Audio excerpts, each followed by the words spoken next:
Buenas tardes a todos, vamos a comenzar entonces con el tercer video de columnas armadas, ya enfocándonos en algunos ejemplos concretos de diseño y después mencionando en la última parte el caso donde las columnas estén solicitadas no solo esfuerzos axiles sino esfuerzos combinados de flexo-compresión. A fin de afianzar los conceptos que hemos visto, vamos a ver un ejemplo de aplicación, una columna armada compuesta por cordones UPN 160 de 6 metros de altura y la vinculación entre ambos cordones, separados 40 centímetros entre caras, está conformada por una celosía de hierro ángulo de 1 pulgada por 1 octavo, o sea 25,4 por 3,2 milímetros. La columna tiene 6 metros de altura, tiene una presilla superior e inferior más robusta en función de lo que hemos visto. Veremos cómo se calcula. El acero es AL24, FI 235 megapascales y FU 370 megapascales. Entonces tenemos que, en realidad hablamos de diseño, en realidad tenemos un prediseño, ¿sí?, tentativo, que es esta sección que proponemos, y la carga última mayorada más desfavorable que debe soportar la columna es P último 600 kN. Lo que vamos a hacer es una verificación. Las condiciones de borde, entonces, según los diferentes planos, son las que vemos. Según el plano de inercia mayor, XZ, la columna está empotrada libre. Y según el plano de inercia menor, IZ, fíjense en el dibujo del centro, la columna está articulada, lo que presupone que a nivel de la cabeza superior hay un puntal que vincula las cabezas con otra columna aledaña y hay cruces de San Andrés que constituyen ese plano de rigidización. Entonces, la configuración ya la vimos, el paso de las diagonales entre presillas es de 68,5 centímetros, el ángulo es de 46,68 grados y ya dijimos que bueno, el ancho de la columna tentativamente es de 40 centímetros.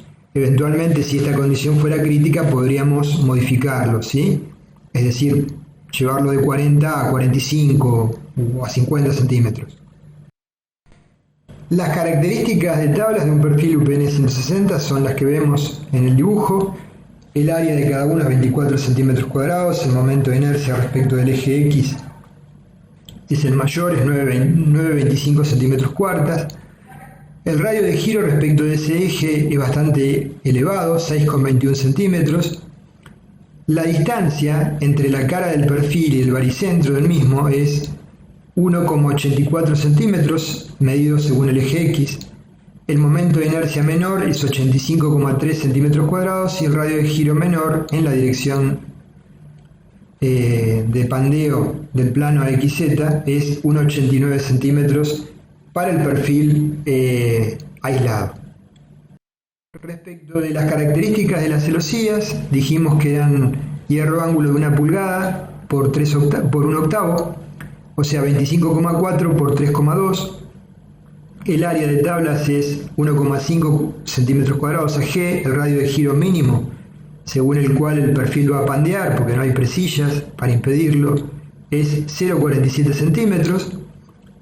Es respecto del radio de giro con el cual tenemos que verificar el pandeo de las presillas comprimidas. Entonces vamos a, como dijimos, no hacer un dimensionado, sino una verificación de los cordones aplicando lo que establece el apéndice E. Tenemos que hacer la verificación según ambos planos principales de pandeo. La verificación según el eje Y,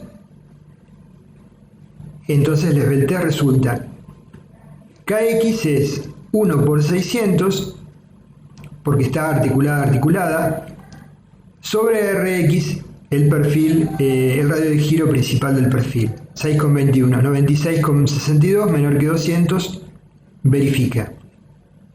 En este plano debemos tomar en cuenta que no actúan las presillas.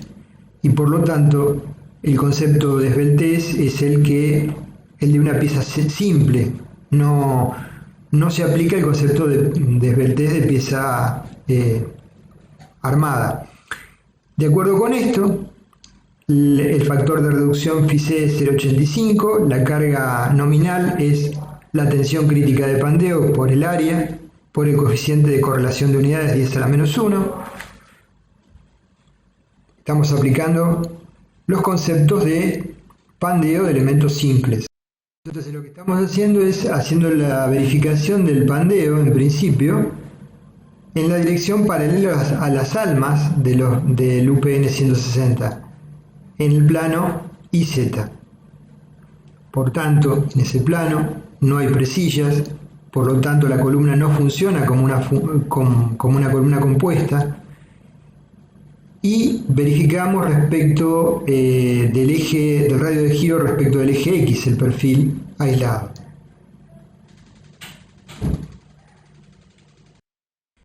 Verificamos naturalmente si la sección es compacta o es esbelta. Lambda F es B sobre T, es la dimensión del ala sobre el espesor, 6,19. Lambda R, para controlar, es 250 sobre raíz de FI, es 16,31, es bastante mayor, y como pensamos, el ala es no esbelta. Respecto del alma, lambda W es H sobre T, nos da T vale 7,5 centímetros, 15,73. Entonces, la esbeltez del alma nos arroja ese valor, lambda W, de acuerdo con la tabla B51 para el caso 12, almas comprimidas, el lambda R, la expresión de lambda R es 6,65 sobre raíz de FI. ¿Por qué es distinta que el lambda R de las alas? Porque el alma es una sección rigidizada, las alas no. Entonces, el lambda R del alma es 43,38, sensiblemente mayor que 15,73, por lo tanto, como suponíamos y como es de esperar, salvo los perfiles de hierro ángulo de alas iguales de secciones particulares, que son no rigidizados, donde los valores de lambda R son bastante más chicos, los perfiles laminados son comerciales, son todos no esbeltos. O sea, el pandeo local no se va a producir antes que el pandeo global. Por lo tanto, el alma no es esbelta, la sección no es esbelta, el coeficiente K vale 1. Determinamos el factor de esbeltez adimensional lambda C, de acuerdo con la ecuación que vimos. Lambda C es 1 sobre pi por lambda, que es K por L sobre R, raíz de Fi sobre E. K por L sobre R es 96,62, ya lo calculamos. El lambda C es 1,05, o sea que estamos con lambda C menor que 1,5 dentro del campo de pandeo anelástico. La expresión de la tensión crítica es F crítico igual a 0,658 elevado a la lambda C cuadrado por FI, lo cual nos da una tensión crítica, FI es 235 megapascales, es la tensión de fluencia del acero, de 147,62 megapascales. Y la resistencia de diseño es 0,85, el factor de reducción, por la tensión crítica, por el área de los dos perfiles, ¿sí? 24 por 2, por la conversión de unidades. Nos da 602,29 kN, que es levemente mayor al requerido, 600 kN. Por lo tanto, en el plano de cerramiento, donde no trabajan las presillas, la columna compuesta verifica. No holgadamente, pero verifica. Ahora tenemos que hacer el análisis en el plano donde sí trabajan las presillas y donde vamos a aplicar entonces los conceptos que hemos visto de columnas compuestas. Vamos a verificar el pandeo, ¿sí?, alrededor del eje X, o sea, en la dirección, alrededor del eje Y en la dirección del eje X. En este plano, entonces, en la dirección de pandeo están presentes las presillas y por lo tanto tenemos que trabajarlo como una sección compuesta. Lo primero que hacemos es calcular las características de esa sección compuesta, aplicando lo que sabemos de resistencia de materiales, el teorema de Steiner. El momento de inercia alrededor del eje Y resulta, según el teorema de Steiner, igual I sub I al momento de inercia del perfil individual, 85,3, más el área G de uno de los perfiles, por la distancia del baricentro del perfil al baricentro de la sección compuesta, 20 menos 1,84 al cuadrado, la distancia al cuadrado, por 2, pues son 2 los perfiles, nos da I sub I igual a 16.000 centímetros cuarta. El radio de giro de la sección compuesta será igual a la raíz cuadrada de I sub I sobre 2 A sub G, o sea 2 por 24. El radio de giro de la sección compuesta RI es 18,257 centímetros. Entonces acá sí aplicamos los conceptos que vimos de columnas armadas. La esbeltez de una columna armada es la esbeltez modificada lambda m, igual a la raíz cuadrada de lambda al cuadrado más lambda 1 al cuadrado. Lambda es K por L sobre R, que es la esbeltez de la columna bruta en función de los parámetros que determinamos. ¿Sí? Y lambda 1 depende de las características de la celosía. Está tabulado en el reglamento, hay gráficos con expresiones de lambda 1 en función del tipo de celosía que adoptemos. Para este tipo de celosía pueden verificar que la expresión de lambda 1 es igual a pi por raíz de 2 veces AG, donde AG es la sección bruta total de la barra, 48 centímetros cuadrados, por D al cubo, donde D es la longitud de la diagonal de la presilla, dividido N0, el número de planos de la celosía, que son 2, por AD, la sección bruta de una diagonal, tentativamente planteamos 1 pulgada por 1 octavo, o sea 1,5 centímetros cuadrados, por A, que es el paso, por H, que es la distancia entre baricentros de las columnas armadas, 40 menos 2 por 1,84, 36,62. O sea, lambda 1 entonces es igual aproximadamente a 21. Lambda 0, lo vamos a calcular ahora. Lambda 0 es 2 por 600, porque es empotrada libre, dividido el radio de giro de la sección compuesta, 18,25 al cuadrado. Más lambda 1 al cuadrado, 21 al cuadrado, nos da que lambda m es 69. Entonces, el procedimiento que habíamos visto era, determinábamos la resistencia de diseño requerida sobre un elemento del cordón y hacíamos la verificación con respecto a la resistencia disponible. Como la expresión de la resistencia requerida era P última 1 es igual, es la carga axial actuante con el efecto de segundo orden sobre el cordón que estamos analizando, que es un perfil UPN. Es P última sobre N, donde P última es la carga axial total y N es el número de barras de la columna, dos perfiles UPN, más MS, el momento de segundo orden, sobre N1 por H, donde N1 es el número de barras del cordón, que es 1, y H la distancia entre centros de gravedad, que es 36,32 centímetros. Bueno, el valor de MS, lo habíamos visto en la clase teórica anterior, es el momento de segundo orden, P última por E0, sobre 1 menos PU sobre PCM, por 10 a la menos 2.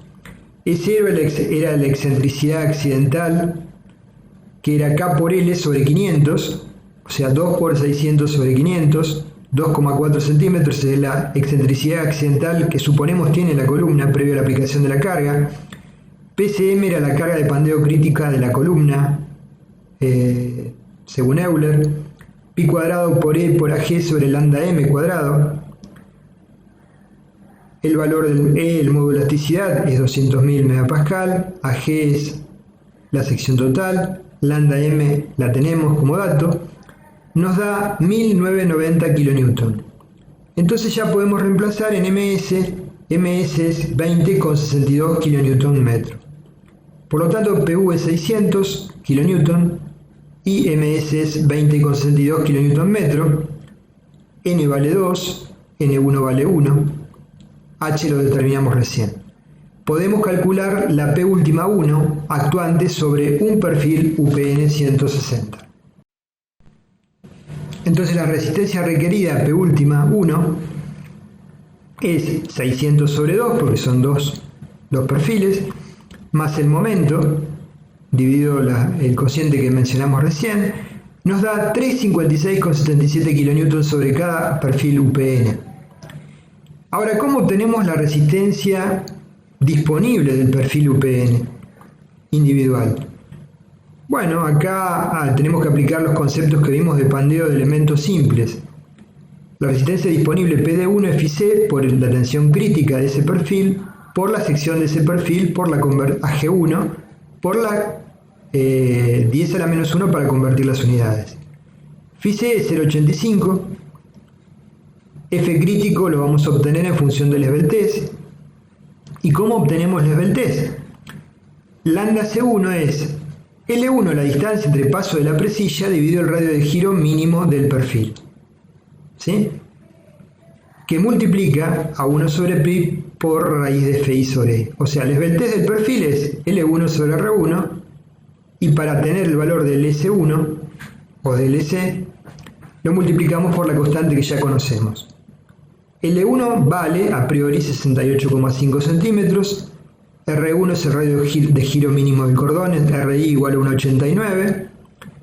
Por lo tanto, lambda C1 es 0,40, es menor que 1,5.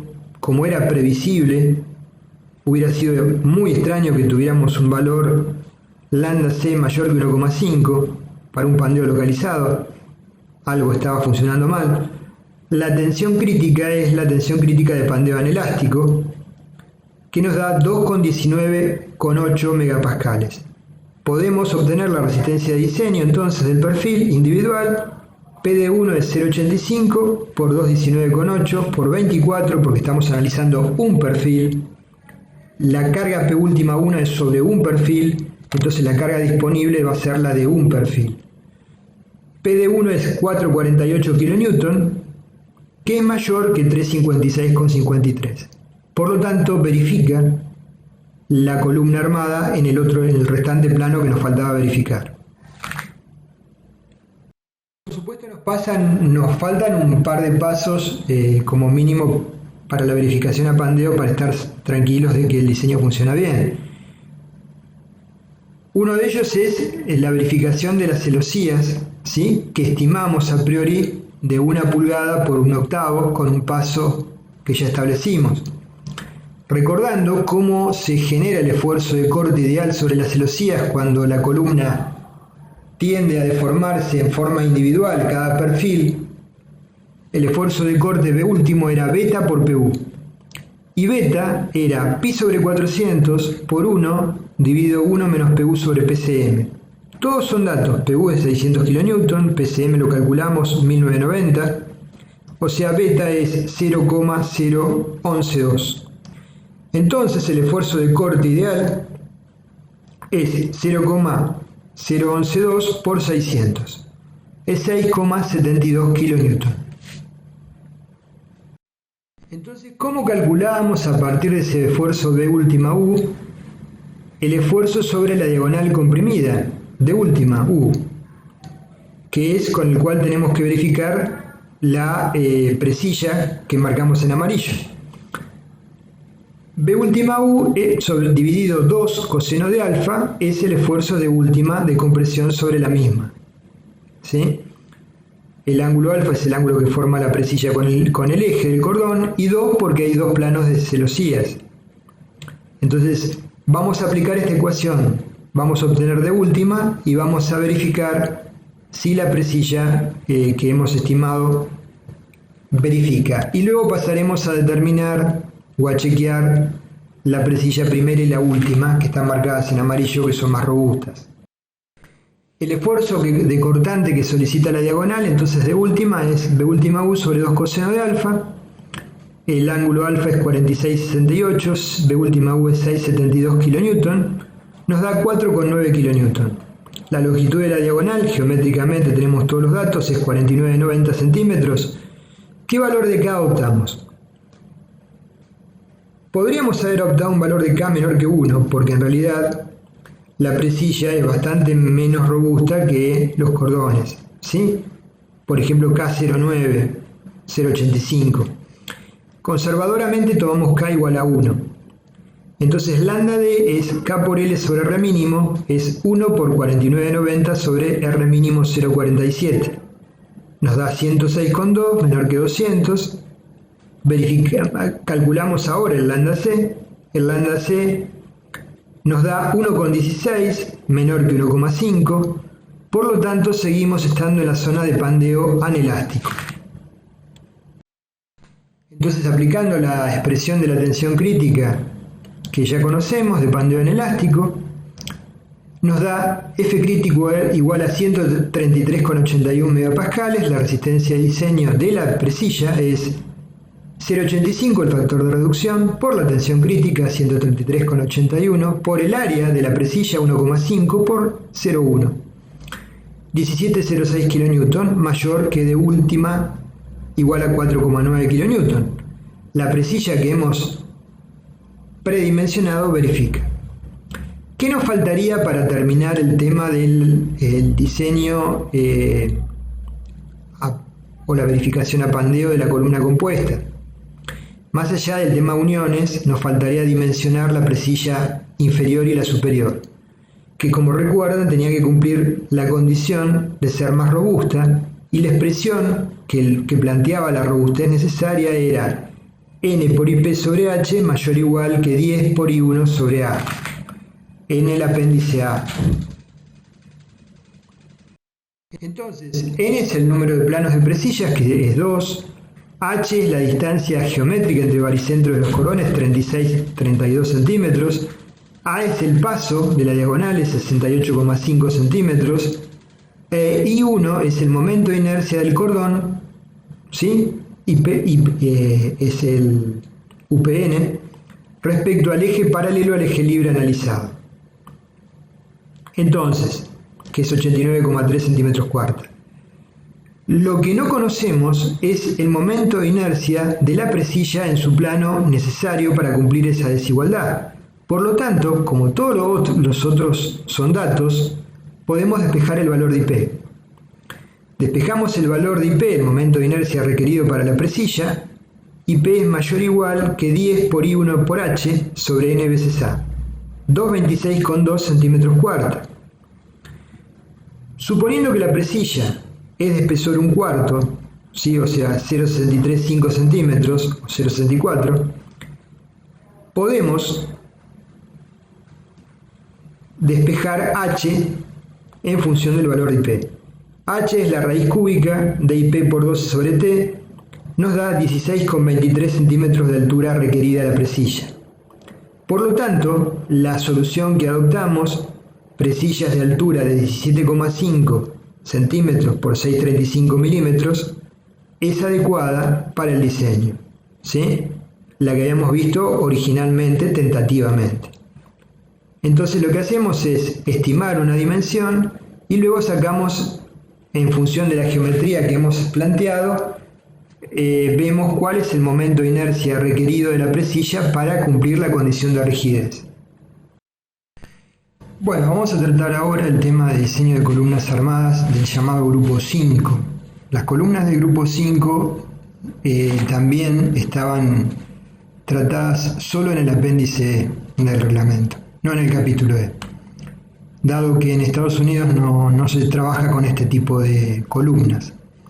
Entonces están sacadas los conceptos del eurocódigo correspondiente. Estas columnas se vinculan los perfiles principales mediante elementos horizontales, llamados presillas, equidistantes entre sí, que permiten que, si han sido diseñadas correctamente, ambos perfiles componentes trabajen como una unidad frente a la inminencia del pandeo. Entonces, el valor de lambda 1 está relacionado con la rigidez a flexión de la presilla, ¿sí? La presilla ahora no va a trabajar esfuerzos directos, como vimos, de tracción y compresión, sino esfuerzos de flexión y corte. Forman marcos cerrados. La rigidez a flexión de la presilla se va a ver reflejada a través de un parámetro que se llama θ. en el reglamento. A partir de una relación entre los momentos de inercia de la presilla y del cordón, el nudo se hace efectivamente rígido. Para el dimensionado de la presilla se determinan las solicitaciones que se generan en ellas de la fuerza de corte derivada de la deformación de flexión de la columna armada. Y asimismo se define una rigidez mínima para las presillas extremas de la barra armada, tal cual como vimos anteriormente. Este tipo de vinculación o presillas, en comparación con las del grupo 4, son menos efectivas para tomar el cortante, porque como dijimos no trabajan esfuerzos directos, sino como una acción de pórtico. Por lo tanto, si tenemos que armar una columna con los perfiles poco distanciados entre sí, esta sería una configuración que podría ser razonable de plantear. Ahora, si los perfiles están más distanciados entre sí, no va a ser una configuración muy satisfactoria porque va a requerir de elementos presillas muy robustos para que realmente puedan trabajar como una unidad ambos perfiles. Entonces tenemos que una columna con un eje ideal como el de la izquierda, con una deformación previa de tipo senoidal, cuando se aplica la carga axial sobre el eje recto de la misma, idealmente recto, por efecto de esa inclinación del eje de la columna surge un esfuerzo de corte ideal. Ese esfuerzo de corte tiene una forma senoidal, con sus máximos en ambos extremos de vinculación de la columna y un valor nulo en el centro. Si la columna es de celosía, se deforma como en el esquema B, y si es con presillas, conformando marcos cerrados, como en la columna C. Obviamente, para que las rigideces sean en B y C equivalentes, esos marcos cerrados, esos elementos horizontales, tienen que ser robustos. Entonces, dada la mayor deformabilidad para tomar el cortante de las columnas tipo 5, no son aptas en general para cargas importantes. Las presillas, como dijimos, no trabajan esfuerzos directos axiles, sino a flexión y corte.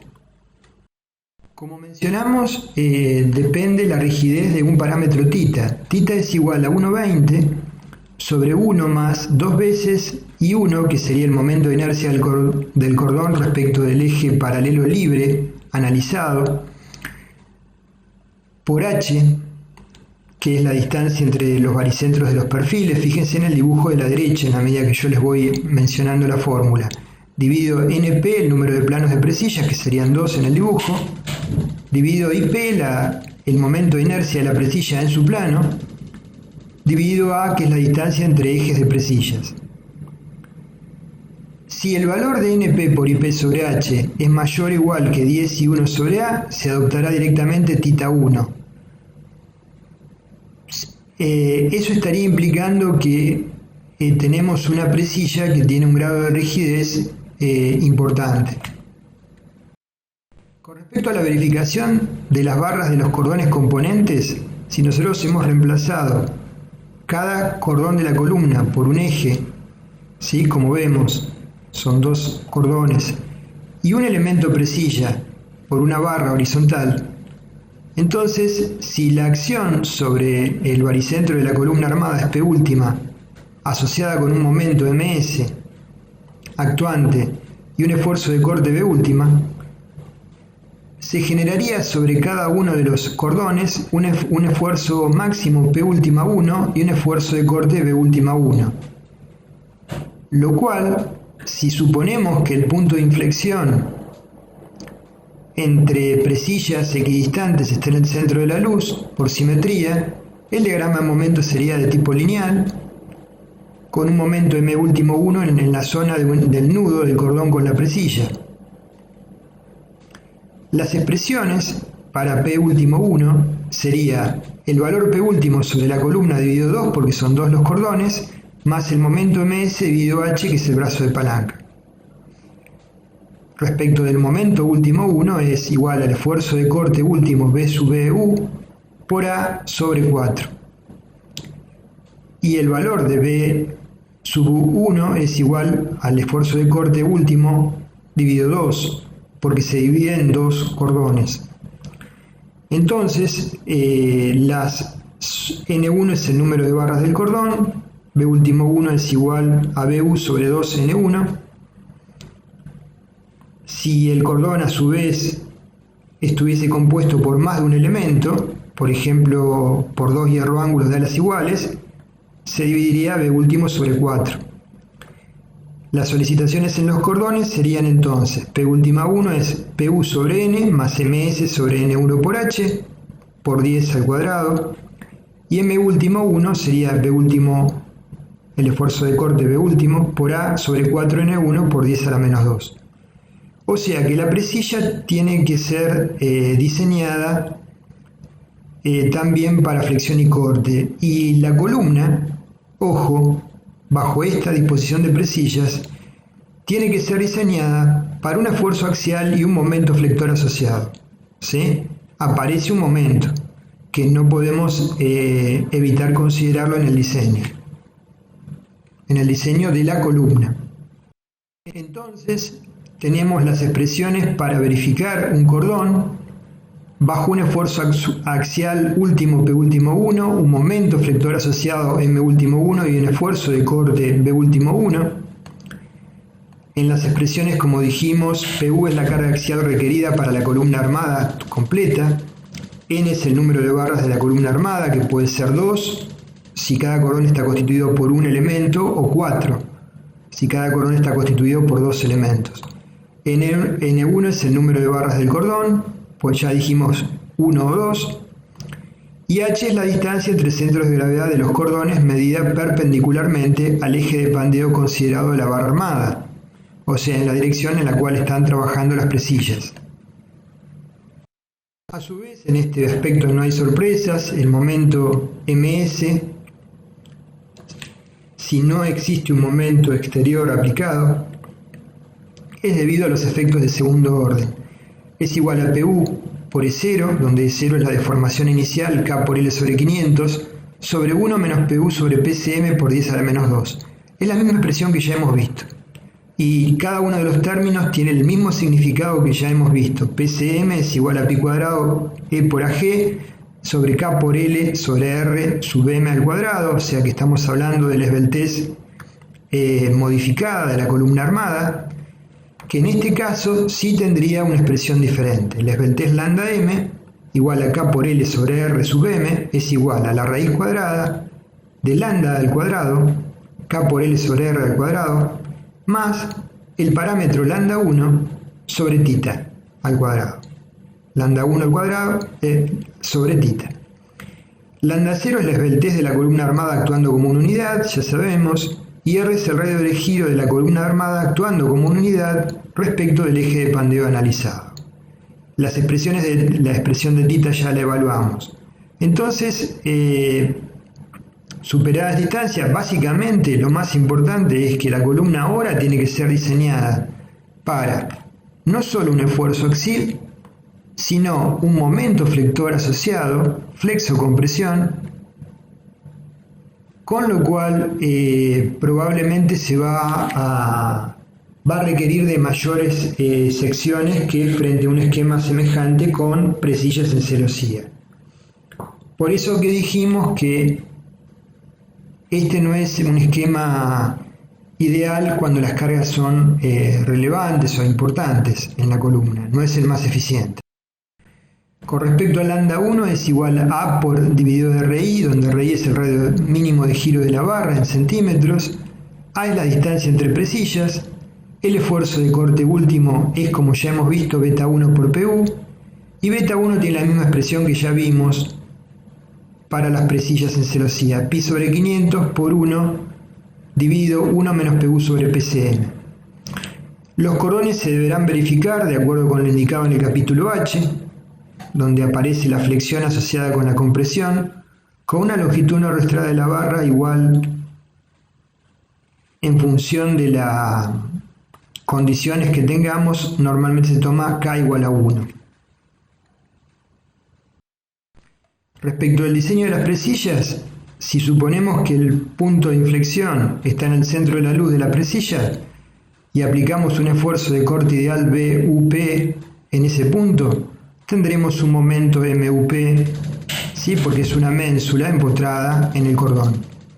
Entonces, en función de las condiciones de equilibrio del nudo, podremos sacar el valor MUP como B, el esfuerzo B sub B último 1 por A sobre 2, ¿sí? El momento flector, y el esfuerzo de corte asociado como BUP1, que es igual a 2 MUP sobre H. Entonces, la presilla tendrá que ser diseñada a flexión y corte. Todavía no hemos visto el tema de diseño de vigas. Recién cuando veamos el tema de diseño de vigas podremos profundizar en este aspecto. Bueno, acá podemos repasar entonces lo que acabamos de mencionar, el esfuerzo de corte último y su expresión, beta por PU, la expresión de beta, el esquema de fuerzas para diseñar la presilla, se pone A sobre 2 porque la distancia entre presillas se supone constante igual a A, entonces en A sobre 2 estaría el punto de inflexión, y bueno, habría que recurrir al capítulo F para el diseño de las mismas. En cuanto a las barras sometidas a esfuerzos de compresión asociados con flexión, en el apéndice S da un método alternativo para las barras del grupo 4, que basados en lo que ya hemos visto, con una adicionando un término, se puede analizar perfectamente la situación y hacer una verificación de la columna. Entonces, es factible el análisis en forma semejante a lo hecho para barras del grupo 4 sometidas a compresión, solo se modifica la expresión de MS, momento del segundo orden ya vista. Recordando la expresión de MS, que era PU por E sobre 1 menos PU por PCM, y E0, que era la excentricidad o deformación inicial, K por L sobre 500. Al estar la barra solicitada a PU y a un momento flector MU y un esfuerzo de corte BU, lo que tenemos es lo siguiente. Entonces el momento MS va a ser igual al momento PU por E0, que era el momento del segundo orden, más el momento del primer orden MU, el mayor a lo largo de la longitud de la barra. Respecto a barras de grupo 4, son barras armadas con dos cordones, con dos barras cada cordón, tienen los dos ejes libres, o sea, por ejemplo, un hierro ángulo en cada esquina, la expresión de P último 1, cuando la flexión se produzca alrededor de solo uno de los ejes libres, para determinar el esfuerzo máximo actuante y verificar luego es PU sobre N más MSX sobre N1X por HX, siempre por la conversión de unidades 10 al cuadrado, más MSI sobre N1I por HI por 10 al cuadrado. Entonces, mediante estas herramientas que son simples de utilizar, se puede hacer no el diseño, sino la verificación de una columna armada que hayamos estimado las secciones de cordones y de las presillas según el procedimiento que ya vimos y según el ejemplo que ya hemos desarrollado. Si existiera un esfuerzo de corte exterior BU producto de cargas actuantes, entonces el valor de BEU último va a ser igual a beta por PU más el esfuerzo de corte de primer orden BU, ¿sí? Y a partir de ahí el desarrollo es totalmente semejante. Abajo vemos un dibujo extraído del reglamento donde nos sugieren cómo plantear las diagonales en ambas caras, A y B. La del lado A sería en el dibujo de izquierda lo recomendado y en el lado B sería un triangulado en oposición que no es recomendado, o sea, no le brinda la misma rigidez que el esquema de A. Bueno, con esto terminaríamos el tema de columnas armadas. En el PDF que está asociado con esta clase tienen desarrollados varios ejemplos más, ¿sí? Yo, para no hacerlo tan extenso al video, omití esos ejemplos porque simplemente toman el PDF y los pueden seguir paso a paso su desarrollo. No es más que aplicar las ecuaciones que hemos planteado. Muchas gracias.